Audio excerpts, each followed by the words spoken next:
کار د وجه زارا کور ته ناوخت راستنه شي. د زارا دوه زامن وي چې د میډیکل سټوډنټ وي او په هاسټل کې پاتې کیږي. د هغې خاوند په پردیس کې کار کوي.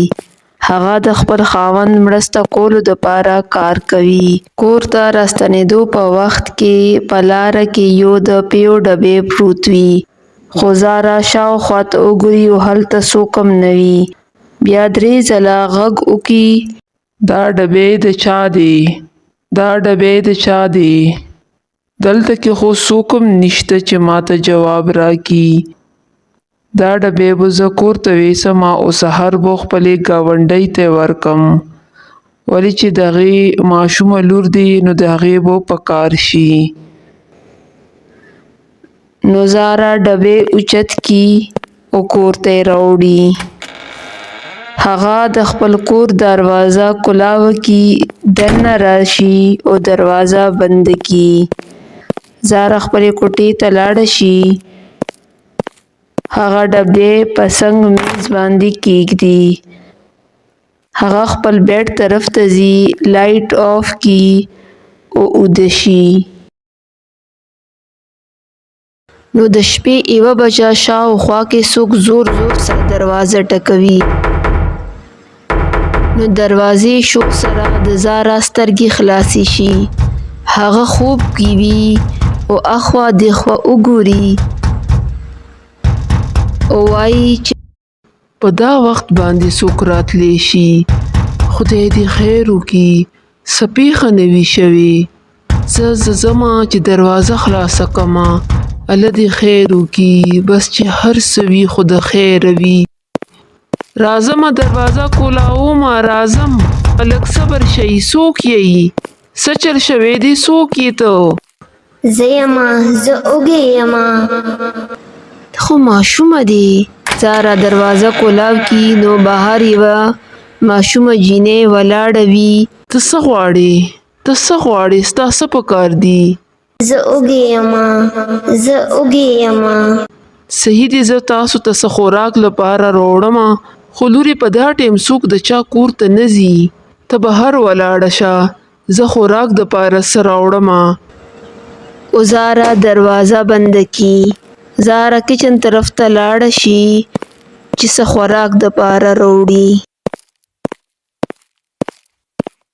کله چې هغه کچن نه واپس راشي نو د کونج په میز کې پروت ګلدان په ځمکه غورځېدلی وي. نو زارا ورته ګوري، بیا هاخوا دیخوا وګوري نو وایي باد هم نشته دی او دروازه هم بند دی. دا ګلدان چا په مځکه غورځولی دی؟ زارا دروازې ته ځي او دروازه کلاو کی نو هغه جینۍ هلته نه وي. زارا دروازه بند کی او کچن طرف ته لاړه شي او بیا واپس راشي، ګلدان پورته کی او د کونج په میز باندې کیږدي. ناڅاپه هلته نه یوه توره سویره تیره شي. نو زارا ویریږي. نو هغه چې څنګه سیړیانو طرف ته وګوري نو هغه جینۍ په سیړیانو کې ولاړه وي او زارا ته ګوري. زارا په لوړ غږ باندې چغې کي. هغه جینۍ د سیړیانو نه ښکته جمپ کی او غیبه شي. نو زارا کوټې طرف ته منډې کی.